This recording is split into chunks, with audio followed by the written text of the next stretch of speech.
কাছে কেঁদে কেঁদে কয়, বলো বলো বলো মাগো আমার আব্বা জান কোথায়।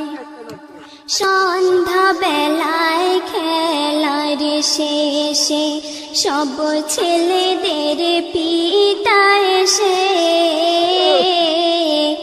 আমার খেলার সাথী ভাইদের কোলে নিয়ে যায়। আমার পিতার কোলে উঠতে আমার